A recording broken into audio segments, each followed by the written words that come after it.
February 24th, 2020. Let's begin with the Pledge of Allegiance.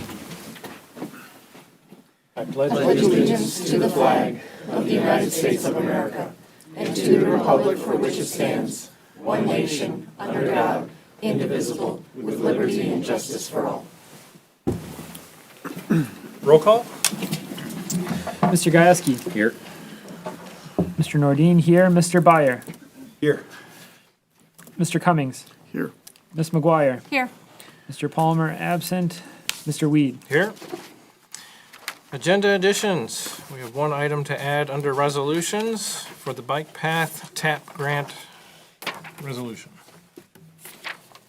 Does anybody have anything else? Is there a motion for the agenda? I'll make a motion that we approve the agenda. Motion by Ms. McGuire, support by Mr. Gajewski. All in favor say aye. Aye. Aye. Opposed? Motion's passed. We're now into our first public comment period. For this one, a card must be filled out, turned into the superintendent. There's a 4-minute time limit, and when you come to the podium, please introduce yourself. Do we have any cards? We do. We have Mr. Ernie LaRich about the RAB meeting.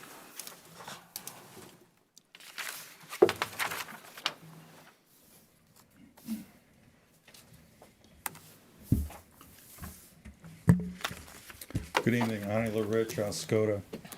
The RAB meeting has been set, and it is March 18th, 5 to 7 p.m. But I expect this one is probably going to be going over like it sometimes does, and for a good reason. The Air Force has finished their analysis, and the Eagle Environmental Agency has commented on it. They've published both of those to the public for the last almost a month now, 3 weeks or so. And they've made some conclusions. So we hope that there's going to be a very good presentation. I've talked with the new co-chair and the base environmental coordinator about that. And I've told them that the presentation that they're going to give has got to be oriented toward the conclusions and recommendations that they've made, what they've based them on, and what the next steps are going to be. And to have very little of the process, which is what we've been hearing for the last 2 years. And he understands that. I talked with him last Thursday, when a bunch of us were in Lansing. In Ann Arbor. So that's encouraging to start, but we have to, as the public, the RAB and the public have to be prepared to hear what they're saying, understand as much as we can, and then to have questions to submit and to ask at the end of the meeting. Submit them in writing and hand them in, because they have to respond to them. And the reason that's so important, because they only give about 15 minutes after a 2-hour meeting for public comments to respond, to submit it verbally, and then a quick answer. And the reason it's so important for the public to submit your comments now and to be very careful and ask good questions is because the Air Force, we pushed hard because we were not getting the report early on like they have given in other teams to other sites. So they have committed to give the public 30 days after the RAB meeting to submit comments, official comments, and that's unusual.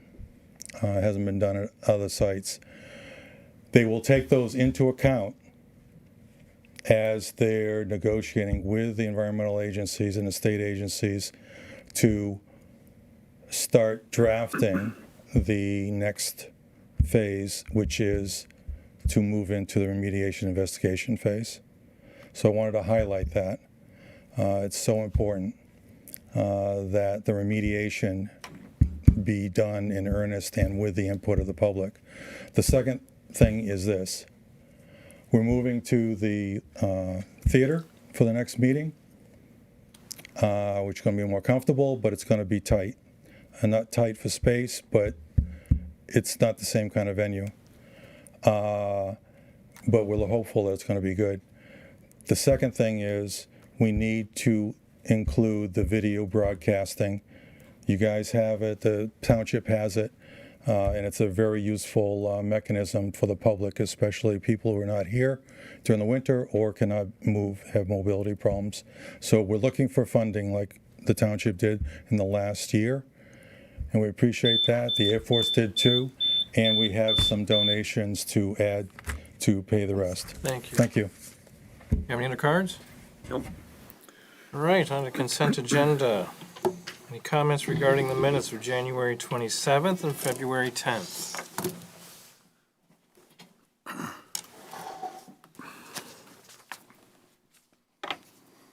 Comments regarding payment of bills of $40,049.50. Is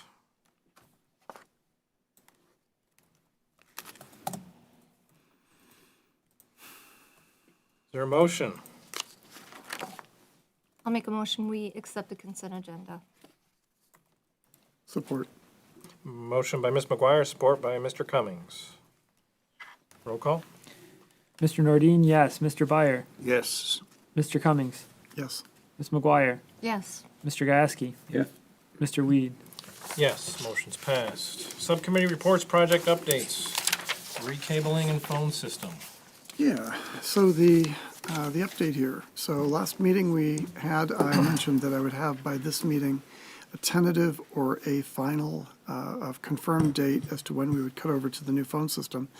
I only have a tentative as I was only given this date today at 4:30 this evening, or this afternoon, and it has not yet been agreed to by the other vendor who is IT Right that handles our network and general IT needs at Township Hall.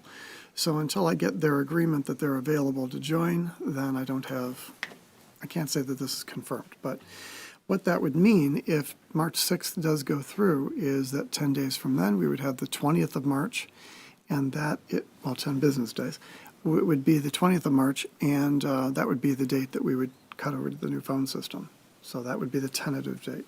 It's always 10 days from the date that we submit the paperwork to whoever the vendor is, like Charter in this case, who holds our phone numbers. And then that's it. Are there any questions on that, the date part of it? Okay, there was another point that I brought up during the work session last Friday, and that is to do with, even though we're really just paying for a basic internet and phone service, I'm also aware of the fact that the vendor, ATI, installed disaster recovery, or is in the process of installing disaster recovery, which essentially is a second high-speed fiber connection that should theirs fail, there is instantaneous failover to another fiber connection.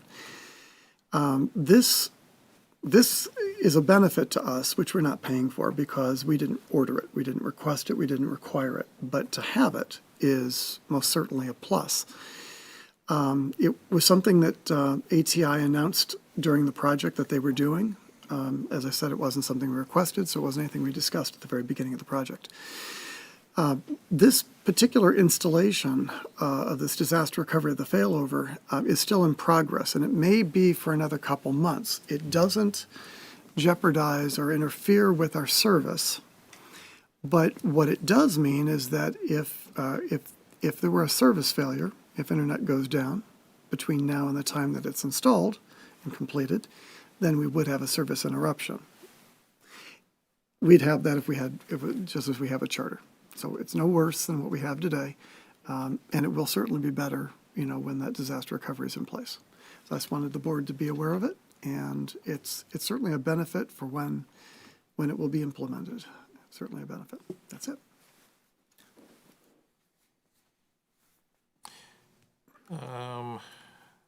Update on the RAB meeting for March 18th.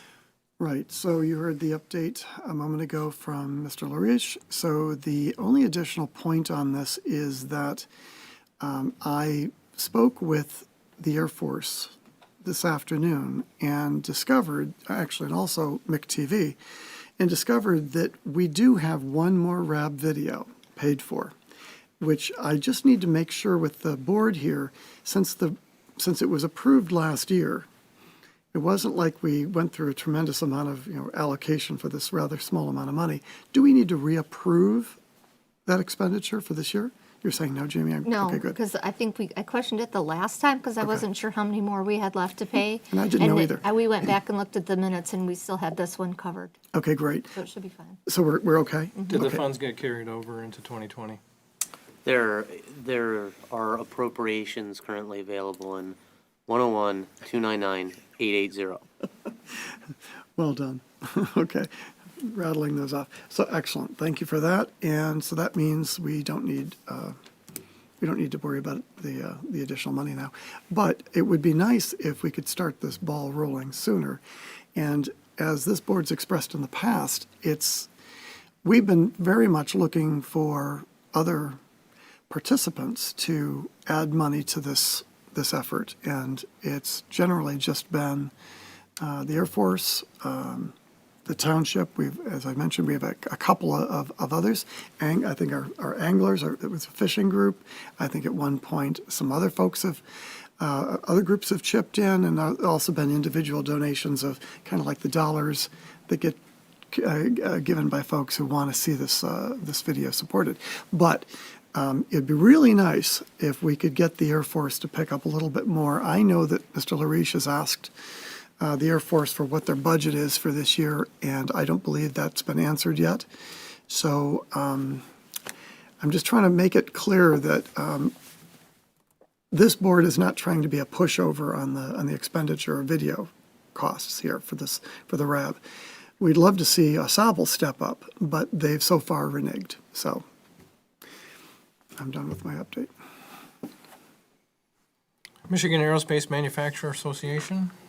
All right, so if you go to the township's website, and that's www.oscodatownshipmi.gov, and you go to the bottom of the home page and hit on Mike TV current meeting, you'll be able to see a posting of the YouTube recording of the work session that was last Friday, the 21st at 4 p.m. at the high school auditorium.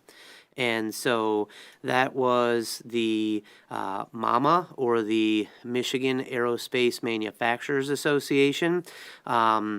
Representative, it was the president, Gavin Brown, came and provided a presentation of the horizontal launch announcement. So obviously, very exciting news. We are in the very preliminary stages of this. And so as he explains in that video, obviously the best case scenario is they are launching satellites and obtain FAA approval in 14 months. And the worst case scenario is they don't obtain FAA approval. So that is all explained in that video. We hope to be able to have more information available as it comes out. But he went into, or Gavin Brown from MAMA went into a detailed explanation of the process, and was able to answer questions at the end of the presentation, took questions from the audience, and engaged in question and answer. So many of the questions you may have were asked, and you can hear the answers to those questions at the presentation. Row Engineering.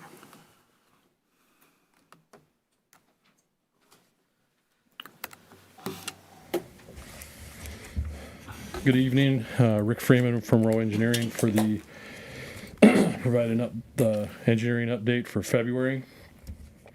Phase 1 water main assistance. The work last summer and fall is wrapped up. We have reached out to John Henry to revisit the numbers he had put together for Whispering Woods, and then also looking at those two properties on Bissonnet. Once he gets me those numbers back, then I'll be working with Mr. Schaefer and such to make a recommendation to the board to change order John Henry's contract for this coming spring to finish that work up.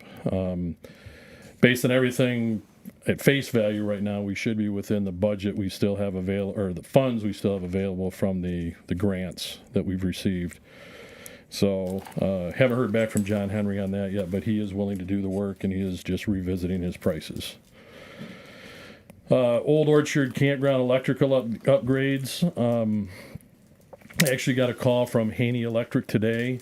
They are essentially finished out there. They're just finishing up a couple of minor things with the remaining pedestals.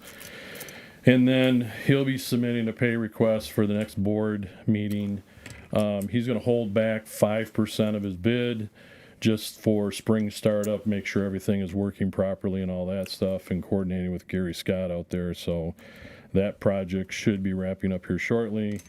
And we had no cost overruns on that. So, in fact, anything at the actual consumer's power drop came in significantly lower than the $15,000 placeholder that we had for that.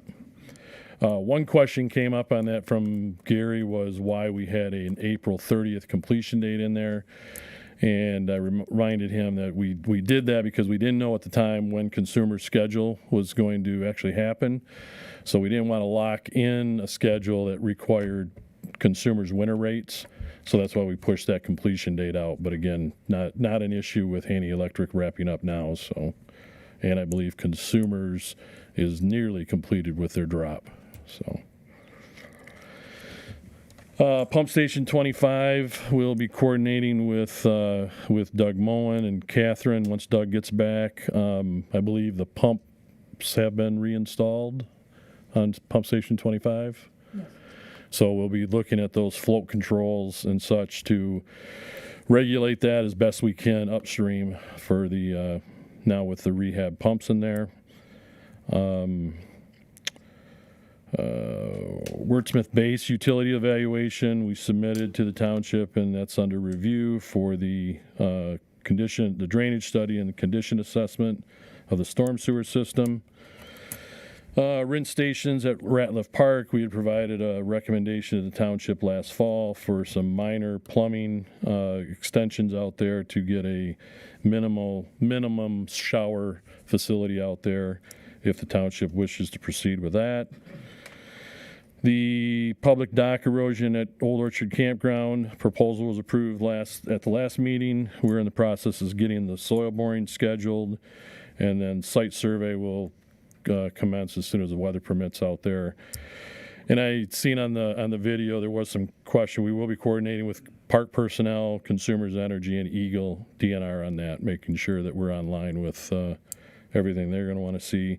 And we're shooting to have final plans ready for bid sometime in May. Should be, depending on the way the spring goes, we should be able to meet that schedule. Phase 2 water main, Thursday at 1:30 at the Township Hall, we have the closing of the ECWAG grant, the $1 million ECWAG grant for Phase 2. That's the first step in the process of finalizing all the paperwork. The second step will be within a couple of weeks. We will be scheduling the pre-construction meeting with Elmer's to get that taken care of. Everything's been approved. There's some small amount of paperwork that we're finalizing, but we should have all that in place for signatures on Thursday. So that'll be the next big hurdle as far as getting that project moving along as soon as the weather permits. Funding opportunities. We had several funding opportunities in process. We've been consistently checking to see when and if a new ECWAG grant is available. We have talked to Troy a little bit. We can get preliminary information in to them so that when and if money becomes available, it short circuits the process a little bit. So we'll be working on that with the future phases of the water main extensions. We submitted the CBDG IR grant back on September 14th. We're expecting a response back from them by March 20th. DWRF, SRF applications are underway. We had a good meeting a couple weeks ago with Catherine and Doug Moen on both the CIPs for the water and the sanitary sewer. So we've got a pretty good understanding of which way we want to go with the sanitary sewer side. Under the water, DWRF will not fund extensions of the existing main. So any funding for PFAS, our water problem issues, probably won't come through DWRF. DWRF funds improvements to your existing system. So we're working on the CIP there to identify projects, and then we'll do more coordination with Mr. Schaefer and Mr. Weed on how to proceed there. But that's on schedule to have the project plans wrapped up probably by mid-March for DEQ or Eagle review, and then that'll get kicked into, if we continue to decide to move forward, we'd move into a public hearing process in the April-May timeframe. We did not, as I think was passed out, we did not receive the Consumers Energy 2020 Planet Award. They had several applications. They spoke highly of the township's application for that and encouraged the township to pursue other funding avenues through them. And they have foundation grants up to $100,000 that they feel the trail would would score well on, and those are distributed quarterly. So again, we'll be working with Mr. Schaefer and such on identifying what and if any of those we want to pursue with the trail project. Township facilities, basically we're on hold from the work session in November on the next steps for the township review of new facilities. Phase 3 trail project, there's a resolution tonight in front of the board. We've been working obviously with the overall cost of the trail, the funding of the trail, and trying to get the township's match in line with an acceptable level. And 20% is the minimum, but they like to see at least 35% of the construction costs to have it competitive. So we're looking at shortening the trail up as far as the next round of TAP grants, and that's what will be on the resolution tonight. Basically, taking the trail up through Foot Village and stopping it at Ray Road at this time, and then look for future funding and future phases to take it from there to the finish of Phase 3 to the campground entrance. And there's one intermediate step is possibly taking it to the ferry location, and then another step to the campground. We were able to reduce the cost, overall cost that way, and then, like I said, getting the township's match more in line with that 35% figure. We did find out, I believe at last Thursday's meeting too, the Forestry Service is not going to be doing any tree removals. So there's nothing that we can do with that cost in the project as it stands right now. So that was a fairly substantial number of around $300,000 for just tree removals. So essentially that's my report for this month. Any questions? Yes. Regarding the 20% match that we were making, so was there a change? Was it always 20% or was it always 35%? Because it seems to me that I remember a different number, and I'm wondering why it's changing. And it is a moving target. In the paperwork and stuff, the minimum grant amount is 20%. We're competing against people who are putting in Right. 40, 50, 60% matches. Yeah. So therefore, to the committee that approves these, the higher the match, the more prone they are to approve it. So when we started this phase, our like I said, minimum was 20%, but our goal was try to get as close as we could to that 35% match with the money you've already put in, Right. and then minimizing any additional money that you'd have to put in. So, and then what? Again, like I said, the tree removals, which early on in the concept phase was thought that Forestry Service was going to help with the tree removals, the cost of it, and that's now fallen by the wayside. So, but. Well, to be clear, so let's say we stay at the 20%, and we talk about being competitive. Who are we competing with? Every Statewide. trail project in the state of Michigan. And so the suggestion here is, or the implication is that our trail might not be completed because we, Well, the plans are there to eventually complete it. The recommendation is this phase, shrinking this phase down to Ray Road, trying to get the costs associated better in line with which will give you a higher percentage of the local match. I see. I would assume that the township will continue to pursue the trail continuing out River Road. But for now, to get this thing moving, that's the recommendation. And what is the figure for 20 versus 35%? I don't recall the numbers, but I remembered the percentage. Yeah. I don't have the numbers actually in front of me. Ballpark, are we talking 10,000, 30,000? What are we talking about the difference between the 20 versus 35%? What's the money involved?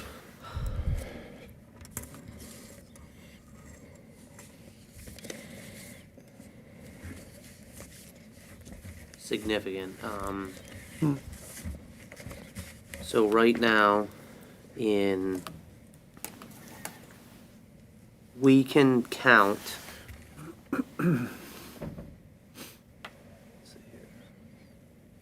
$300,000 from the MDNR as part of our match. And out of that, 106 or $406,000 total is the match for the proposal tonight. So 406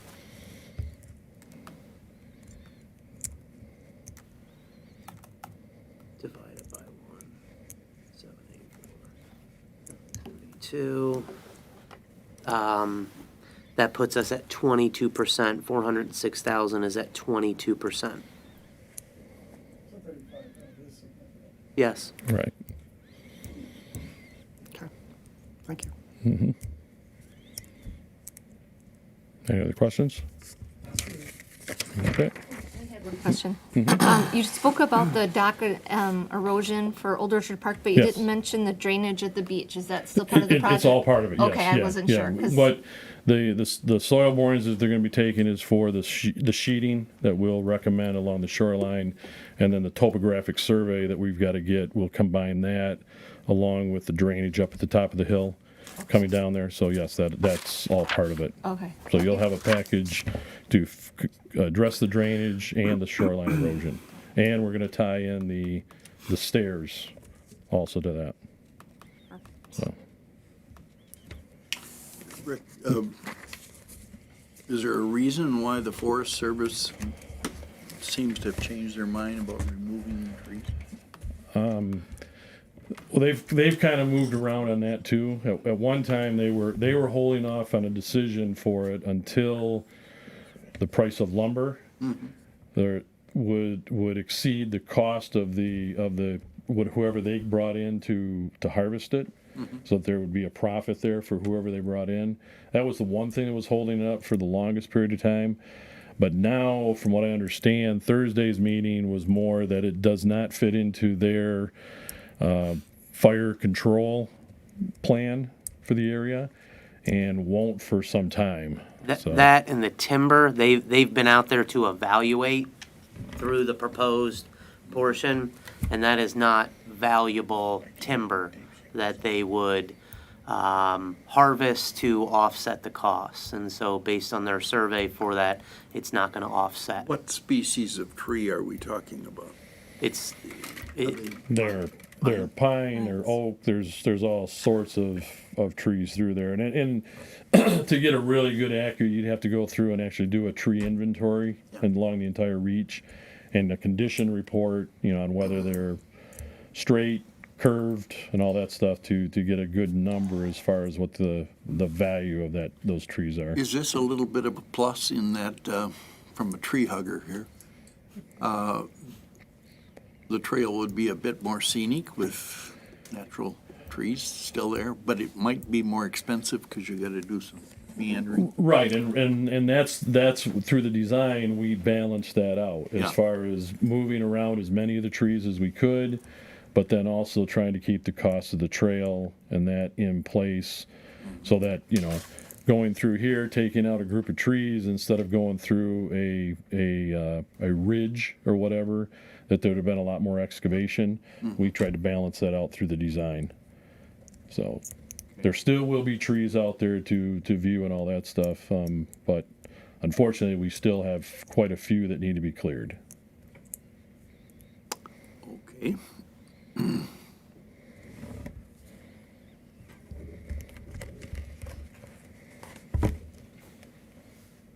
Anybody else?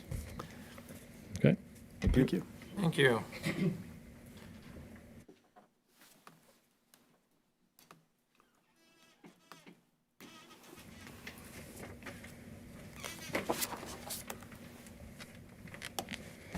Good evening. I'm Todd Dickerson. I serve as your Economic Improvement Director. And I'm here to provide you a little update on things we went up to the last time I was up here. I went to a picture portfolio versus lots of words to maybe speed this along for you. Calling it our EIC dashboard. I've stated before, kind of driven by the place leap strategies and the RRC certification plan. And so I thought those were definitely notable items to speak about. In the overall place leap, we've got 11% that we've put behind us. And as you can see on the chart, we've got 48% we haven't quite started and 41 that are in process. So, we're just kind of working through the process there. On the downtown strategy, we've got 65 that haven't really been started yet. But by and large, if you read through the strategies, many of those start with engagement with the downtown business owners or the downtown building owners. So on April 1st, you'll see if you drop down to the bottom of this page here, we've got a downtown summit that we'll be hosting on April 1st. And once we get into that summit, we get into that engagement, we'll be able to unlock a lot of that 65% and slide them into the in-process bucket and continue to work towards our completion goal. So that will make things look a lot better the next time I'm before you. In the RRC bucket, we were able in this last month to put, I think, about 6 items in the active to the full review bucket for the MEDC. So we're making nice ground there. Here in a little bit, you're gonna get to decide on the digital marketing strategy proposal. And that proposal helps us greatly in the place leap activities as well as the RRC. So I'm not going to spend a lot of time on that right now because I'm going to go grab that chair when I'm done, and you can call me back up when Dave gets into that. Projects, exciting stuff there. I don't know how well it's been tracked in the past or what has been done, but even since we created the board packet for you, I've listed 9 projects in our pipeline. We're actually at 11 now. We had 2 more, again, since this was published, come into the office, 1 retail and 1 kind of commercial, one residential and 1 commercial / restaurant. So I'm working with 11 entities right now. You'll see I have 1 noted in industrial. That is the spaceport. That hopefully we get moving on that. Other things spin out of that, and the industrial pie of that grows. But for right now, it's 1 and it's mama. So good activity. I'm seeing strong interest in, hey, what could we do? How many buildings are available? Where does my business fit in the scheme of things? Number 2 is the BRNE updates. That's business retention and expansion meetings. I get part of the place leap strategies. Since I was here last time, I've had 3 additional meetings with manufacturers out near the airport, and I have 2 more tomorrow. So that puts us almost at a 50% completion rate for meeting with the business owners. 3, 4, and 5, Dave's got a pretty thorough write-up on those items that we'll, again, further discuss, so I won't duplicate that commentary. And then number 6, the Downtown Summit, April 1st. I see us getting the save the date posted to our website. I've got a list of lots of folks in the community. Anybody here in the audience, welcome to come. Anyone listening at home, welcome to come. We encourage lots of involvement, lots of dialogue. But we'll get the save the date out probably this week, and then work on finalizing the agenda in the next maybe 7 to 10 days. Any questions? Can you give us just a general overview with this satellite project that we learned about on Friday? Mm-hmm. How is Coletta going to fit in this? Is it going to be a plus for them, or are they going to be a competitor or a negative force? I'm not privy to Coletta's business plan, or I don't have any kind of insider information with them. From an outsider's perspective, it sounds like it will be good for their business. Many of the activities, it seems like in the retrofit business, would make a lot of sense for Coletta to do. On the horizontal launch, are they going to use 747s? My understanding that it would be the primary vehicle to be used. Would they be Coletta's? There's no firm definition on any of those details. They have not worked that out. We do know it will be large body aircraft, but which airframes, we don't know what they've determined. Okay. They still have a lot of studies to do, a lot of due diligence to do. It also depends on what those businesses are, because this is a completely private venture that will involve several private companies. Different companies may have different Ideas on what airplanes? different requirements. And so, of course, Coletta wants to be a part of it, but how that all will fit together, we don't know.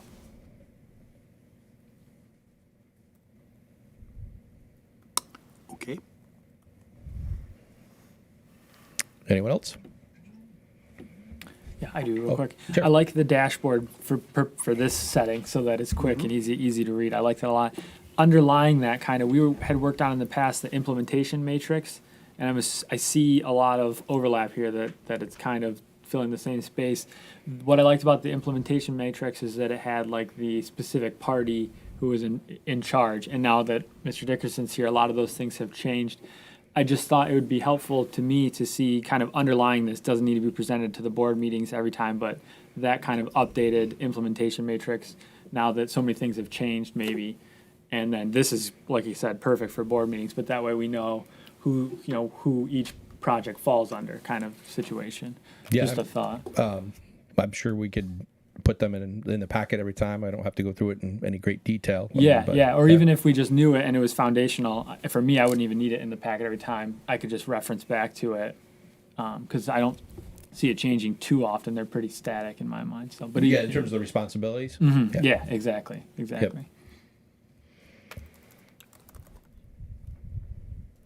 All right, thank you very much. Thank you. All right, so last week, I was in Lansing and Ann Arbor. We had there was the first showing of the PFAS documentary that was specific to the contamination in Oscoda and showing how that relates to PFAS contamination pretty much worldwide. That was exceptionally well done. There were about 700 people who attended that. There was also the PFAS PBB conference, which showed the correlation between the patterns the government took during the PBB incident as being that what's going on with PFAS is practically the same as what happened with PBB, so that they can hopefully try to overcome those issues they had back during PBB. And then there was the Dark Waters movie showing in Bay City, which also was very well done, which showed the how prevalent PFAS had been throughout the years, its health issues, and the hurdles that had to be overcome during the late 90s and early 2000s to try and bring this all to light. And that had a decent showing also, so hopefully that kind of public awareness will create more action so that we can get remediation taken care of faster here. Anybody have anything else? Were there state public officials elected or appointed or otherwise in attendance at this? Yes. Such as? Peter's office had representation. Dan Kildee was at some of them. Sue Aller was at some of them. So at a minimum.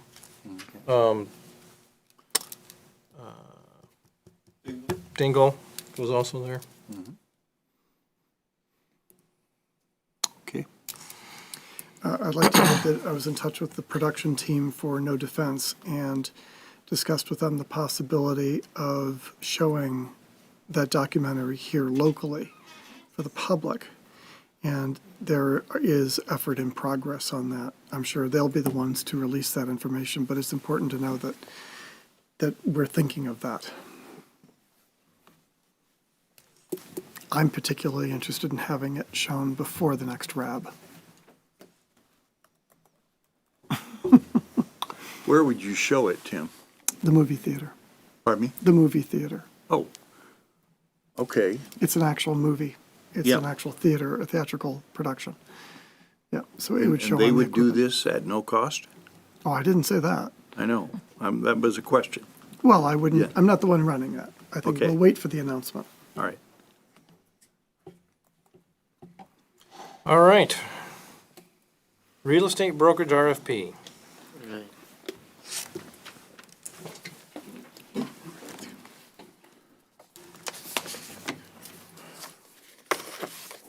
So your packet contains the professional services contract agreement between the Township and Real Estate One. This contract is set to expire April 4th, 2020. The Township wishes to continue to market the Township-owned properties with a third-party real estate broker. The board consider advertising for these real estate services. The Economic Improvement Director is in attendance tonight and can answer questions specific to the proposed RFP to be advertised. Advertising the RFP the week of January or February 24th would avoid any potential gaps in brokerage services. Any comments? I got a question. For Todd, actually.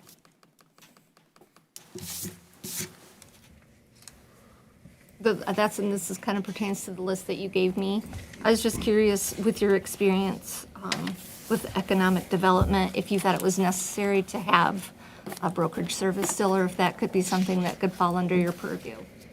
I've seen it work both ways. I mean, the advantage of a third party is brokers can put themselves in different vehicles outside of the market that wouldn't necessarily apply to, what would be considered a, for sale by owner situation.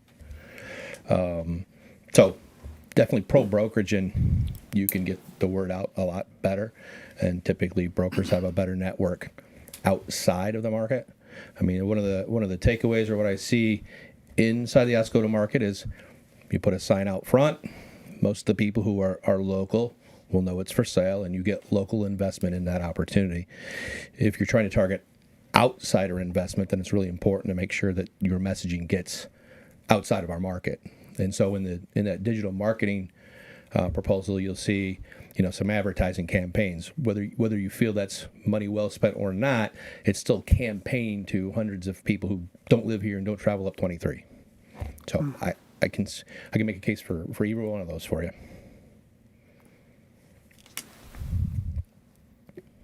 With the digital marketing that we were going to do, I didn't know if it was necessary to do the RFP for. Yeah, and I mean, and honestly, the services that we would get out of digital marketing, we can still embed and leverage with a brokerage firm. So if we're getting, more quality aerial shots and mappings, that's only going to help a broker be better at their job anyway. And so we, become a better partner for that versus saying, hey, you got to do it all on your own, even though we got better stuff than they could get. Right. So. Any other comments? When did our relationship with Real Estate One start? April of 2018. Okay, so it's a 2-year deal, right? Is that, I know there's no decisions, I know that, but is that what you're thinking of now, another 2-year deal? Or was the initial 2-year just a trial thing to see how it worked? So when you look at the RFP to be advertised, the scope of services in there, believe we talk about, in E, it says the contract period for the successful broker firm will be 2 years from the date of award. Okay, So 2 years. all right.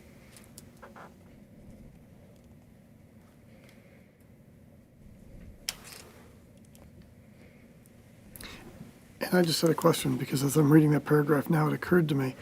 So, looks like we're looking at an RFP now. Would there be an RFP in another 2 years? It looks like we would just extend. We would have the option. I see. Okay.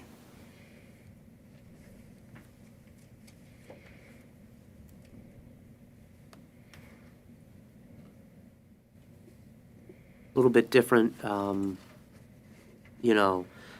this time we are asking in D, right above that, the contractor to submit a proposed competitive fee schedule. Got it. I see.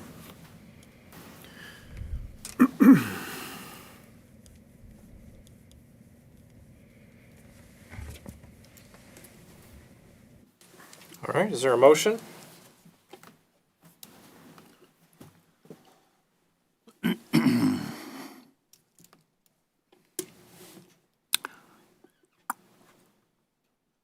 I would make the motion that the Economic Improvement Director publish a RFP for real estate brokerage services for the township owned properties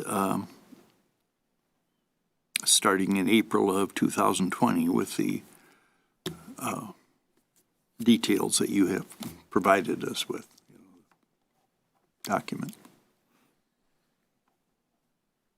That is not an indication that, for me individually, that I'm unhappy with what we have, but this is a big deal, and I think a little competition, or at least a potential for competition, is not a bad thing.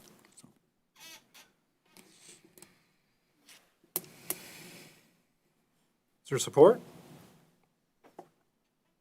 I'll support. Motion by Mr. Byer, support by Ms. McGuire.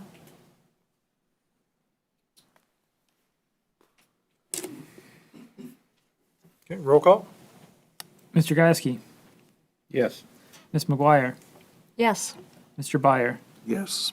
Mr. Cummings, Yes. Mr. Nordine, yes, Mr. Weed. Yes, motion's passed. Recommendation from EIC concerning Pine Street properties and Perimeter Road.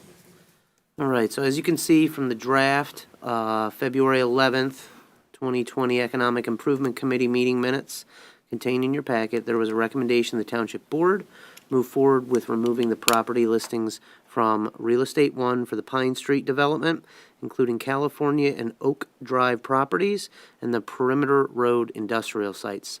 The strategy going forward will be to repackage these properties as one single listing in each case and take them back out to market with revised pricing and conditions for sale. Comments?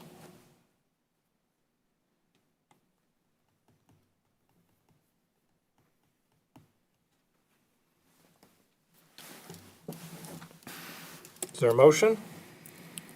I'll make a motion that we remove the specific properties from the listing agreement with Real Estate One. Support. Motion by Ms. McGuire, support by Mr. Gieske.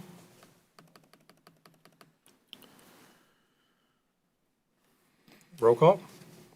Ms. McGuire, Yes. Mr. Cummings, Yes. Mr. Nordine, yes, Mr. Byer, Yes. Mr. Gieske, Yes. Mr. Weed. Yes, motion's passed. Recommendation from EIC concerning digital marketing proposal contract. All right, so in the same draft meeting minutes from the February 11th, 2020 Economic Improvement Committee, contained in your packet, there was a recommendation that the Township Board move forward with a professional services agreement with Digital 55 for the specified marketing services with a cost not to exceed $30,800. Digital 55's proposal and itemized costs are included in your packet. In addition to these services assisting us with the RRC certification and completing identified play sleep strategies, these services will be very timely in preparing the township to maximize opportunities associated with being the Michigan site selected by MAMA to pursue licensure for horizontal launch. These services will be paid from the Property O&M Fund 236-266-801.000 professional fees. Comments? I have another question for Todd. Getting your exercise tonight. That's what I said. I moved myself to the front row. I know I asked you this question Friday, but the public wasn't there, so I just wanted to have the public hear your answer to my question from Friday regarding on who you sent the RFPs out to and your response to. So the RFPs were advertised on our website. We put it in the local newspaper. I sent it to a couple of folks that in my network that I knew could do the job. And then we also broadcasted the RFP through our MEDC channels and also through the Place in Maine organization, because this is what they they wouldn't do these services, but they know a lot of people in this space. So we tried to get the reach out as far as we could with resources that we knew these types of people. We had one other entity request the RFP, and we did not hear back from them. Was that any local people that you reached out to? I didn't reach out to anybody specifically local because I'm not aware of anybody who does this type of service locally. Again, the one other entity that did was a local entity, but they did not submit a proposal. Thank you. Any other comments? Is there a motion?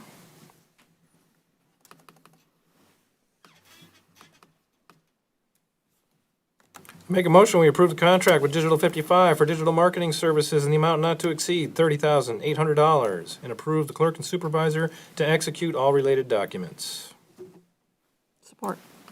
Motion by Mr. Weed, support by Ms. McGuire.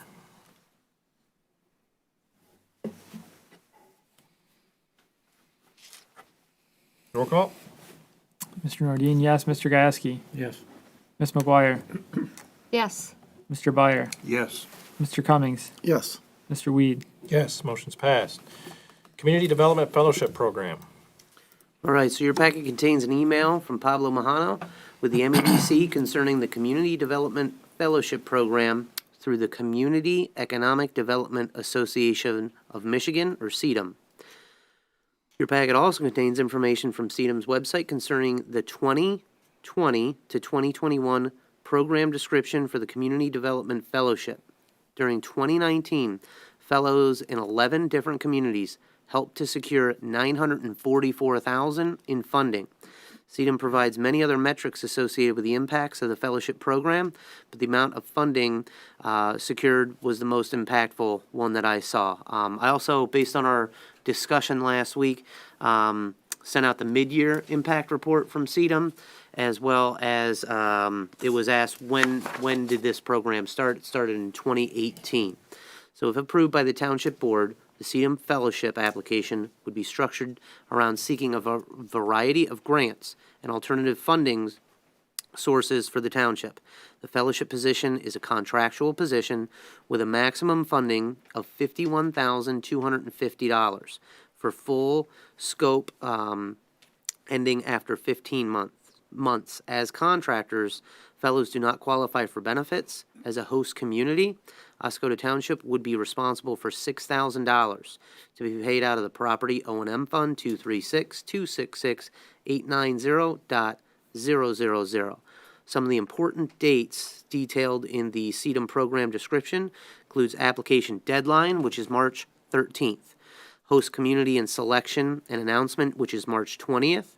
The fellowship recruitment begins March 20th, and the fellow chosen and notified by May 16th with the first day of the fellow being June 1st. Applying for CEDM's fellowship program requires Township Board approval. Comments? When it says the position with a maximum funding of $51,250 for the full scope, what does that mean? Means CEDM through variety funding sources, they can contract for that much. The host community, however, would contribute $6,000. So is the scope different for different types of levels that they're going to do work for us, or that's just the whole program? Yeah, that's the maximum funding for a fellow Okay. for that period. And that period is of 1 year? So the, typically, yes, a year. So that starts in March, April, May, and then they go through June. Their first day starts in June. So typically, these are graduate students that CEDM, the MEDC, identify, and then based on our application, we have to identify projects, and they try to fit within the projects and align that with the fellow over March, April, and May before starting a fellow in June. It's like an internship, really. Okay. Would the internship be here? Would they be here locally? They would be here. So through Project Rising Tide, for example, West Branch had a fellow, and that person worked in West Branch for a year. I was just wondering where we were going to put them. Artisan Hall.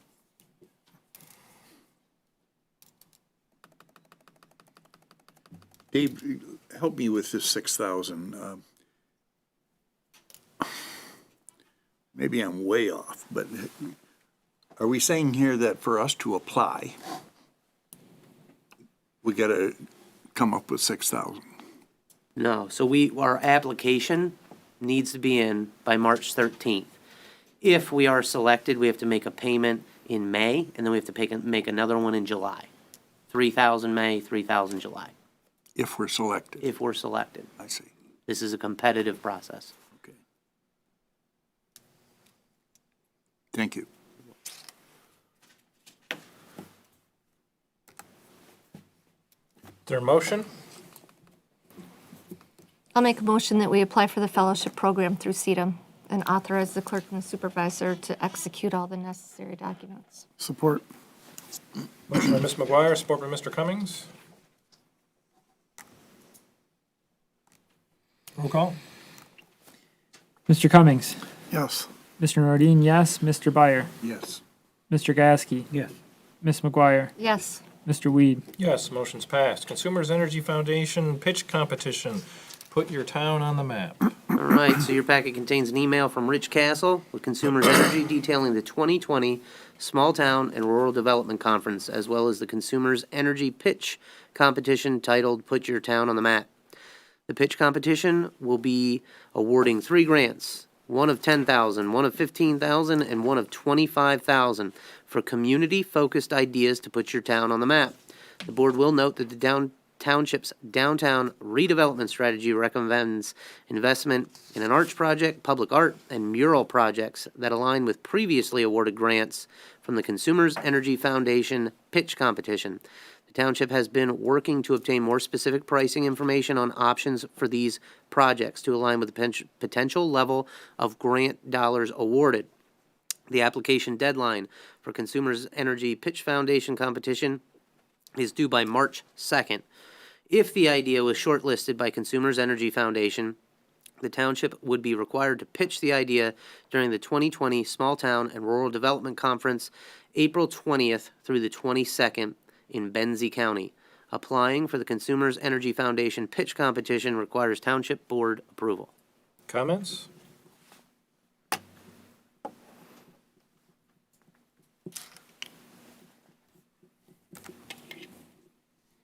Motion? I'll make a motion that we apply for the Consumers Energy Foundation pitch competition. Support. Motion by Ms. McGuire, support by Mr. Cummings. Roll call? Mr. Nordine, yes. Mr. Gieske, Yes. Ms. McGuire, Yes. Mr. Byer, Yes.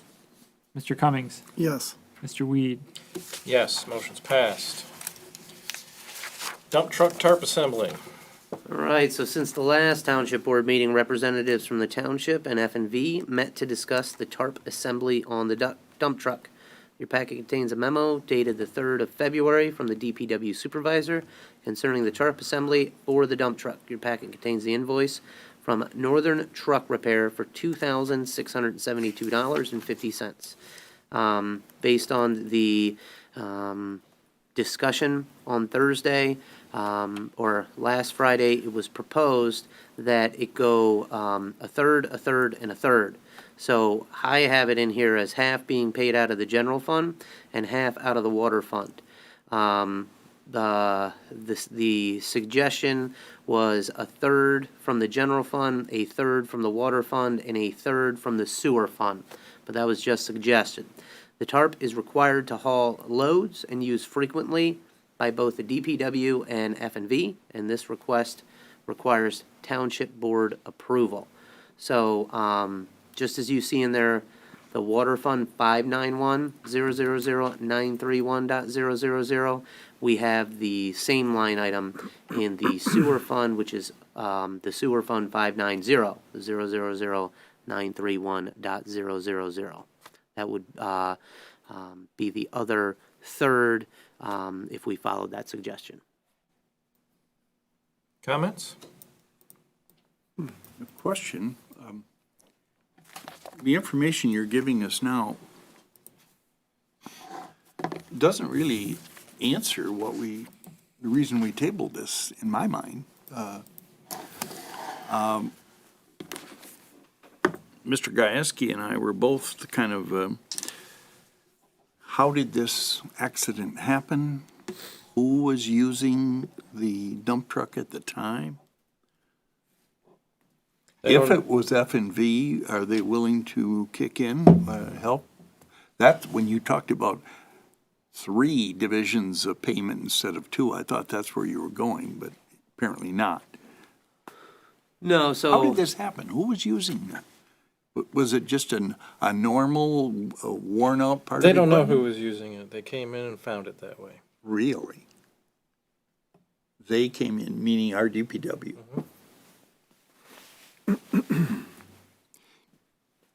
Did you know that 2 weeks ago, when we talked about this the first time? No. Okay. So we've met with F&V.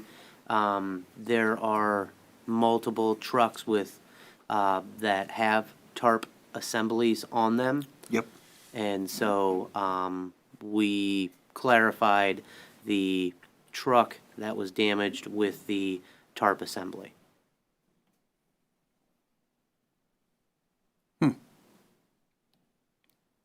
Somebody was using it and didn't fess up, right? They didn't say anything. They just, at the end of the day, parked the truck and walked away. That's right. It would seem. And there's no mechanism where we record who's using it on Tuesday and who's using it on Friday. That's, So we don't have a Different- record of that. various solutions to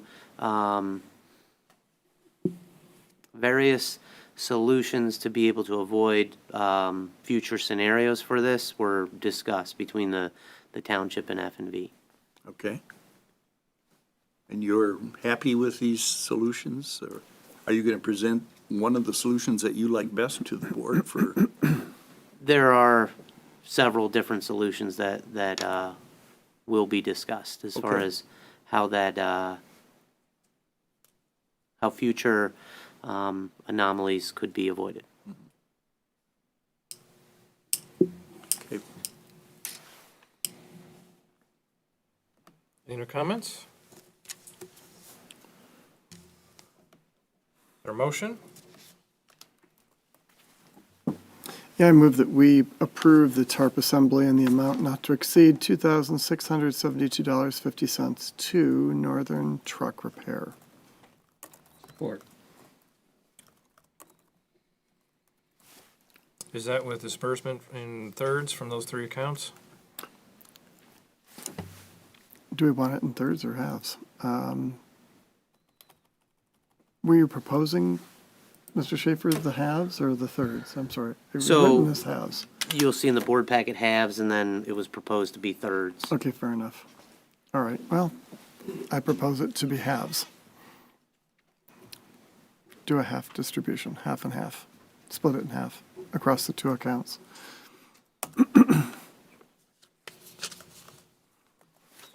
I'd like to see it in the thirds personally.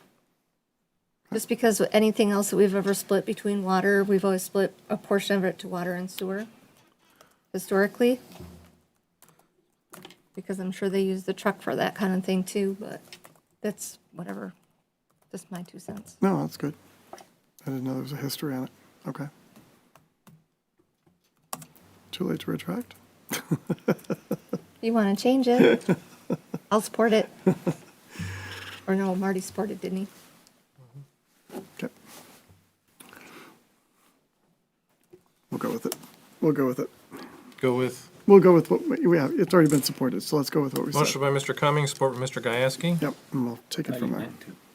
I thought you meant to. Yeah, well, and she's supporting three. Oh, Yeah, so, because she's suggesting that the water was always split between water and sewer, so that would make water, sewer, and then the general account. So that's three. Anyway, so it's two here. two here. Are we stretching things a little bit to come up with $2,672 out of the water fund? What's the connection? Between the two and the three?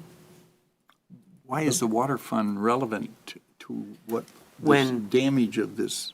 It's a dump truck, isn't it? Basically? So when there's water line breaks, a lot of the asphalt that is loaded into the truck, a lot of it has to do with water main breaks, and that's why I put half between water and half between general. Yeah, sewer wasn't in my Yeah, mind. but majority of the time, Jim, it's used for water. Very Water few- projects. Water projects, very Yeah. few sewer projects. All right, roll call. Ms. McGuire? No. Mr. Byer? Yes, but I'm very anxious to hear the plans to solve We're this. in yes or no here right now. I gave you my yes or no. Thank you. Mr. Cummings? It's great to put up a motion and then say no. Got it on the table. It doesn't make any difference, really. Whatever, Actually, it's just a I'm suggestion. not opposed to it just being two, so let's just go with two. I'll say yes. Mr. Nordine, yes. Mr. Gasky? Yes. Mr. Weed? Yes, motion's All right, passed. good, thank you. Okay, Mr. Byer. I said what I want. I said I'm looking forward to whatever kind of plans on scheduling major pieces of equipment, especially that we know ahead of time that we share with F&V or anybody, you know. I think there should be some record of who's using what.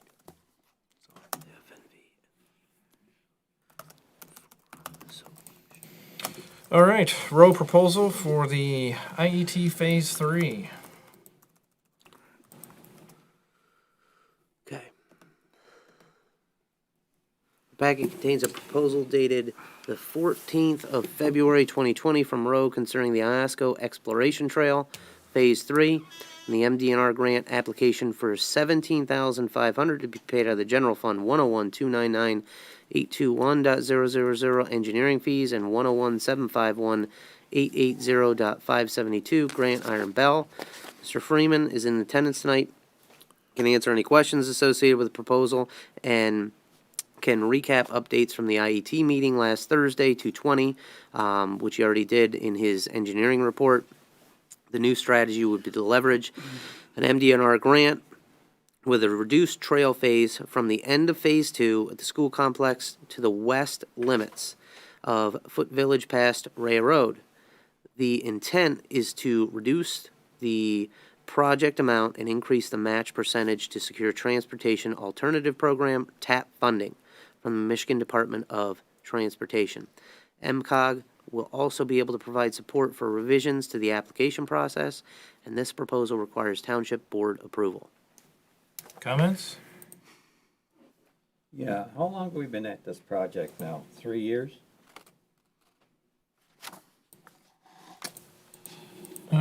Phase 3, funding for 3 years. Project total for 6 years, 6.5 years. We started it. Yeah, the more and more I sit in these meetings and listen to what, this is the first time I've heard a minimum of 20% over the years that we've been involved with this project. Right. That's what This I is the call it. first time I've heard 20%. To me, this is not gonna be nothing but a money pit. The burden's gonna be on the township. We've got a lot more infrastructure to worry about than, I understand about it, but this to me is a money pit, and it's gonna get worse.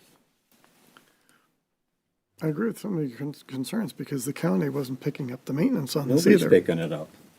It's And- falling to the and townships. And the numbers are getting bigger and not going anywhere. Right.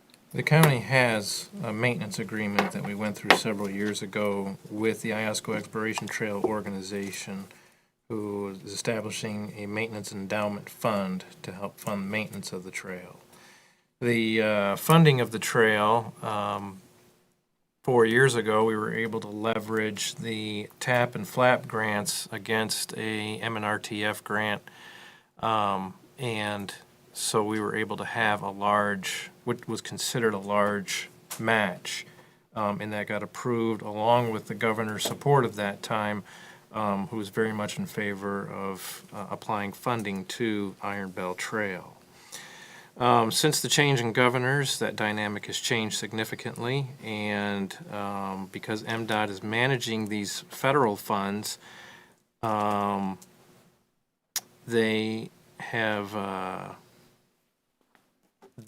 put on very unique requirements on being able to pass one of their grants. Some of which I believe are more emotional than they are factual. I've already engaged with state representation and federal representation regarding this, and they're going to look into it because some of them also feel the same or similar anyways.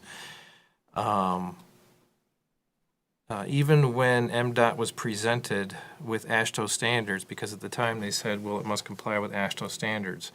Okay, well then how about we do this? And they said, we don't think that goes with AASHTO standards. We showed them the physical AASHTO standards, and they said, we still don't think it applies. So there's definitely something a little weird going on in MDOT regarding this. So a lot of funding. Next year, we'll be able to do again, because that's when the FLAP grant becomes available. It's available every 4 years. Next year, the FLAP grant is available, and we can again do the leveraging of FLAP, TAP, and MNRTF grants in order to make our match extremely small, our cash match very small, because then the other grants will leverage against each other, creating a larger match. But in between those 4 years, it's tough to get the grants without having larger cash somewhere, either from the townships or from the county or from community organizations. But the maintenance has already been put in writing as far as how that will be taken care of. In writing, they didn't initiate it yet, just put it in writing. There's no revenue in the account anywhere. No, the IET does have revenue.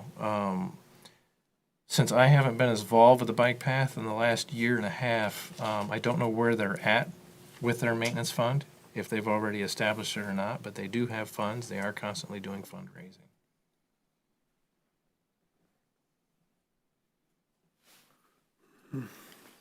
It just, the more we get, the longer we get into this, the more and more it's costing. That's what bothers me.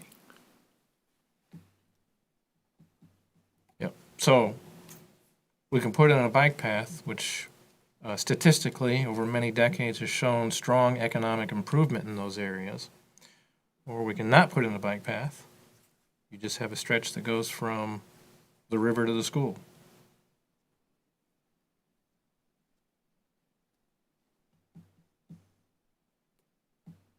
And then you wanna put another one along 23? That's a different one? There's That one goes to from, the sewer, whatever? yeah, that's a Not different city? path. Who's gonna be responsible for that one? The There's township another too? organization that's working on that path.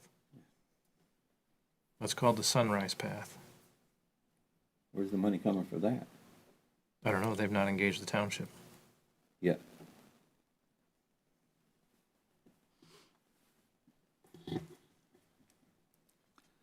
I think it's a big benefit to get the path out to Old Orchard Park. There's no doubt. I'm not questioning that, Jamie. I'm just questioning all the cost is getting put back on the township.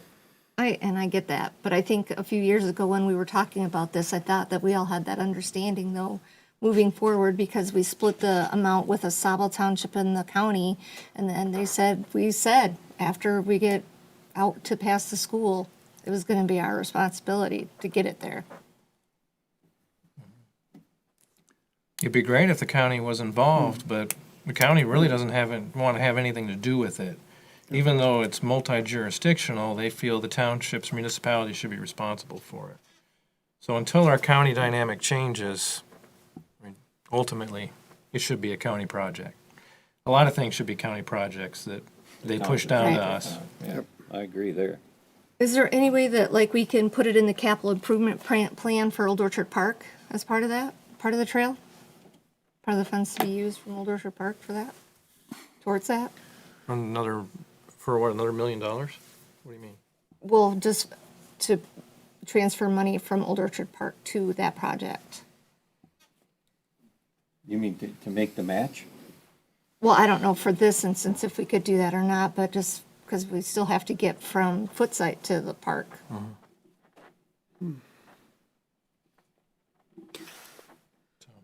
So as I'm sure the board is aware, much of the excess revenue from Old Orchard Park gets transferred back into the general fund. So, I think that's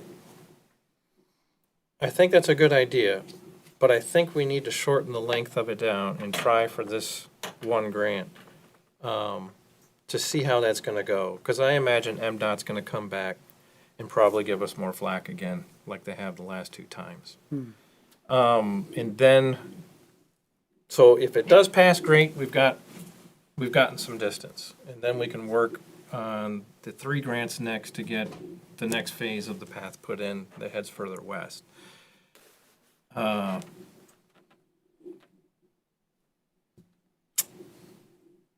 So let me give another example here. MDOT was not happy with the path design that was done in Oscoda Township, even though it was done in coordination with them, the one that runs from the north end of Oscoda down to the south end along 23. And at the meeting, we had three MDOT representatives there. And they said the trail cannot just end. It has to end at a specific point of some sort of interest. And so we said, well, what would that be? And they defined several things, one of which was a parking lot. Okay, so if a parking lot is put in at that end there, then we could do that. And they said that makes it much more viable. Okay, what do you consider a parking lot? 3 spaces, 6 spaces, 20 spaces, whatever it was. Came up with 6 spaces. The engineer at that time said, okay, as soon as I get back to my office, within an hour, I'll have a plan to you for a parking lot there. MDOT, after that was submitted to them, MDOT came back and said, we don't like your parking lot idea there. We think there's going to be drainage problems. Well, drainage problems only exist if you don't put in systems that account for the drainage. Right. So the same thing with the previous grant on this phase to Old Orchard, where they came back and said, there was a few things, but one of which was, we think the fence posts at the entrance of Old Orchard may be historic. You need to address that. This last grant that got disallowed, they said, we don't like the idea of how you're going through Footsite. Even though we put it in according to the MDOT representatives that were with us and actually recommended that it go that way. So we jumped through hoops to make it go that way, and they said, well, that's unimproved road. But they won't let us go on the north side because you have to make some 90-degree turns. So I said to MDOT, if we pave those roads, would you allow it then? Because then they're improved surfaces. And they knew where I was going with the tone, and I asked a question in, because then I said, because that's 90-degree turns that you also recommended to us. They said they didn't want it to go along River Road through Footsite on the south side of the road, of course not along the dam side, the dam store side. They said because people park along there. So, well, they only park along there because there's nothing preventing them from parking along there. If you put a bike path in, they won't park there. And they said, well, law enforcement would have to be involved in that. I said, I can remedy that in 10 minutes. And they said, well, some communities don't want to do that. I said, you're basing these things off of supposition and not off any facts. You put a bike path in there, nobody's parking there. So this is the weirdness we're encountering. So I think if we tackle this in a little smaller chunk, see what MDOT does with this. Yeah, I can see what's gonna happen in the future, especially once we get past Old Orchard Park. Are the MDOT players changing, or is this just like one or two bipolar people? What's going on here? Different governor. So what's going on? Wow. Okay. What's going on? The previous governor was so adamant on the bike path, he could just walk in and say, fund it. I see. Now we have a committee of 30-some people, and every one of them come from different regions of the state, and every one of them want to put down everybody else's project so they can get their project. That's my opinion of what's going on. I see. Yeah, I'd like to layer onto it Jamie's approval of the bike path, a couple of things. I see two advantages of it, especially if it gets to Old Orchard.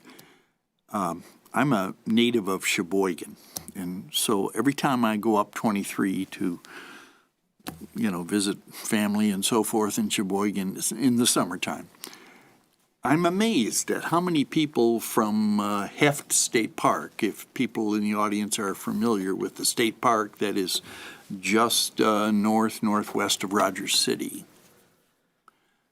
And there's a nice trail along there. You see water views of Lake Huron. It goes to 40 Mile Point Lighthouse. And there's all kinds of people there. And they're campers and people that are enjoying Heft State Park. So it's another amenity for them, something to do. And adults, surprisingly, adults, and they'll have maybe kids on smaller bikes trailing them. That's number one. Number two is, I think, in our situation, which doesn't apply to what I just talked about, if you can get people into Oscoda, even to buy a Dairy Queen or go to a bank or a credit union or something, Go to the beach. go to the beach, right. walk on the pier, whatever, get people downtown. Where up in Rogers City kind of thing, they, if they're going northwest, they're just going to a lighthouse, and there's no Dairy Queen at the lighthouse. So, but I see two advantages of moving ahead with this. And related, this is not, believe me, not meant as some kind of gotcha thing at all. I'm just having a little problem. You provided the regular meeting minutes from the recent February 11th Economic Improvement Committee. And again, I'm just a little puzzled, and I'm sure there's a good, easy answer that I'm missing. At the beginning, it talks about a quorum, 6 people, Mr. Gajewski, Mr. Tasier, Rosemary Nentwig, Dave Eiler, Tony Johnson, Mark Wygant. Absent, it's blank. Also present, Dave Schaefer and Todd Dickerson. And then on the second page, the bike path comes up, which we're talking about now, and it says discussion with Supervisor Weed was held regarding. He's not listed. Did you come in later or something? No, I was part of the audience. Oh, aren't I'm you a not- member? Nope. Oh, so, okay.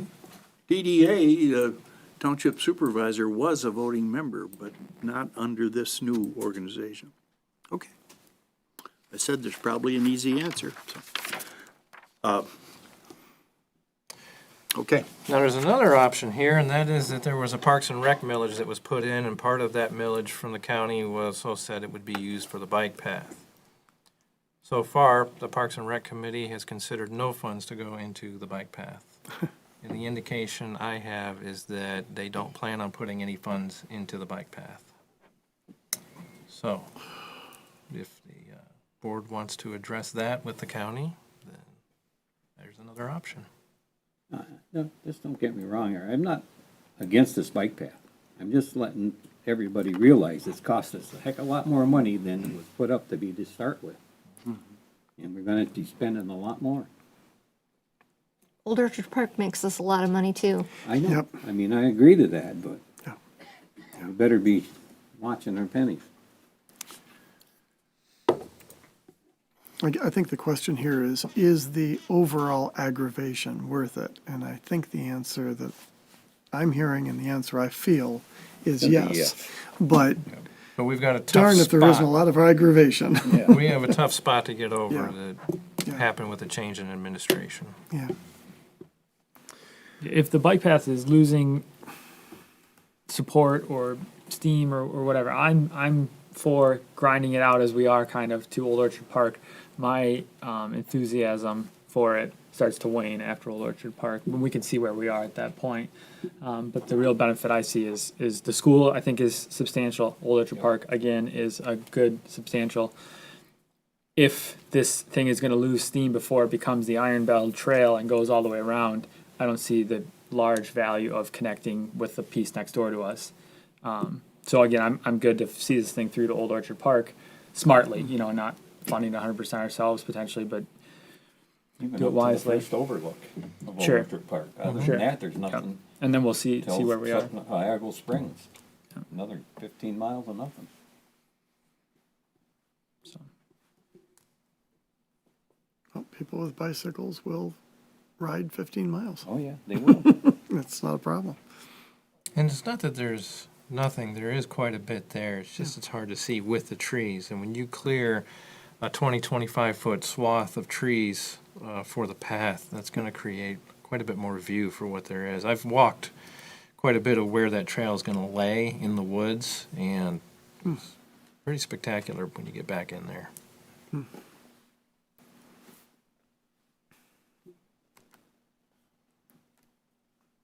Yeah, the key to me is if with an administration that is all behind it, it starts to sound like a better and better idea. If that support is waning, then it starts to become tenuous in my mind.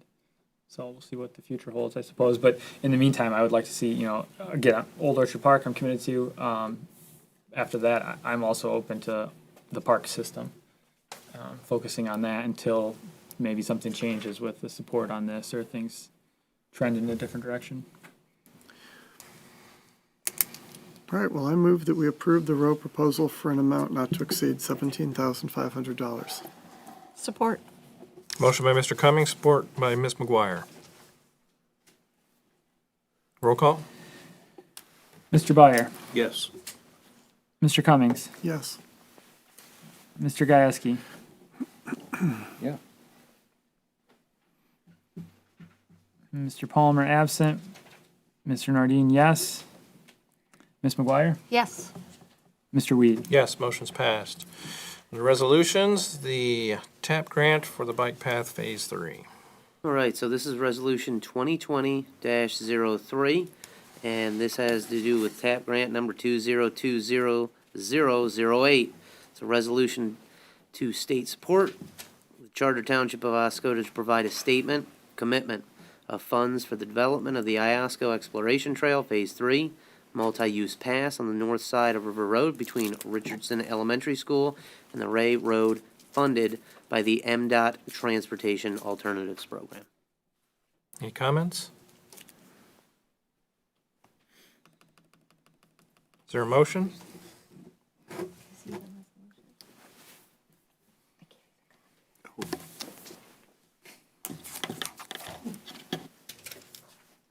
I make a motion, we approve Resolution 2020-03. Support. I was going to say that. I was just trying to get the number. Motion by Mr. Weed, support by Ms. McGuire. Roll call? Mr. Cummings, Yes. Ms. McGuire, Yes. Mr. Gasko, Yes. Mr. Nordine, yes, Mr. Byer, Yes. Mr. Weed. Yes, motion's passed. We're on to our second public comment period. Cards do not to be filled out. Anyone can speak. There's a 4-minute time limit. Please introduce yourself when you come up. Does anybody wish to speak?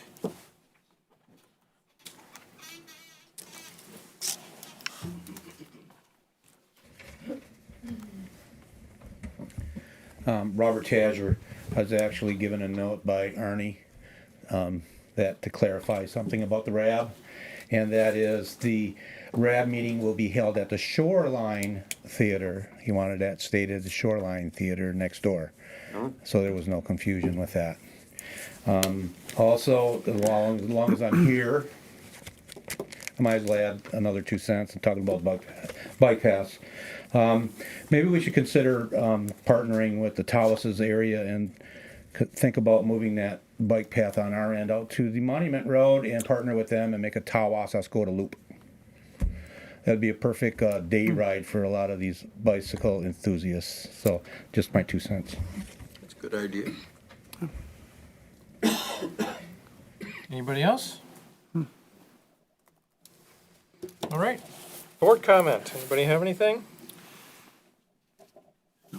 Just a reminder, last day to pay taxes in Oscoda Township is March 2nd.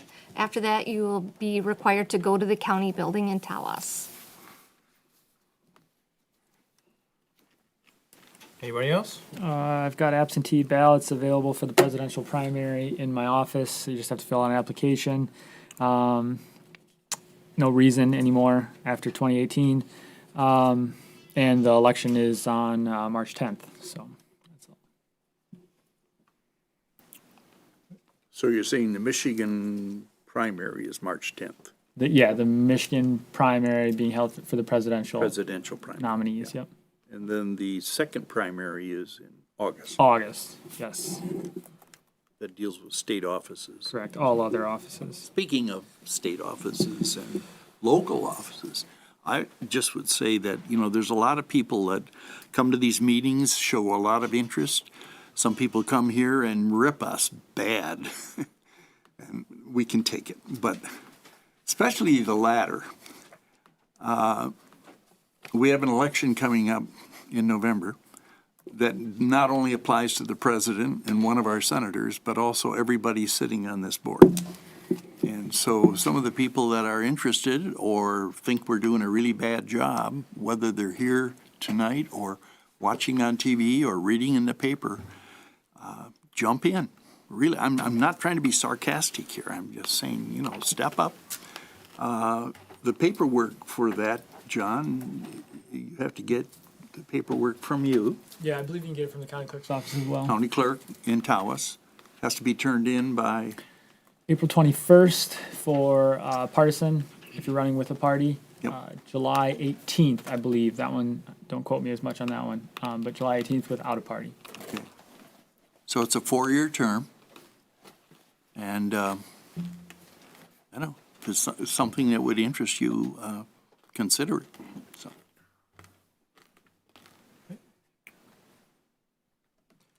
All right, to address the bike path comment from Mr. Tazer, that is on the plan. Far down the path to complete that, but it's always been part of the plan to connect that as a triangle along with out to Hale and then from Hale back to Tawas also, to make some good loops. But maybe with the way it's going, accelerating that up the timeline might be good. As far as the spaceport selection goes, while we are Michigan's selection, for anybody who did not see the event on Friday, while we're the Michigan selection, it still has to go through an FAA approval process. That can take quite some time. There's going to be a lot of work involved. It's a private venture, so therefore the private entity is the one who is pursuing everything with that. Now, the township will provide information. Up to this point, we have provided everything they needed, a lot of information packages. So for getting this initial approval, I want to give a special thanks to Mr. Schaefer, Gary Kellen, Todd Dickerson, and Dave Daly, who's in Greenbush and on the Airport Authority, for the work they've done up to this point that I believe strongly impacted us being able to get this initial approval. So thanks for your work on that. Thank you. That's all I have. Anybody have anything else? I need a motion to adjourn. So moved. Adjourn.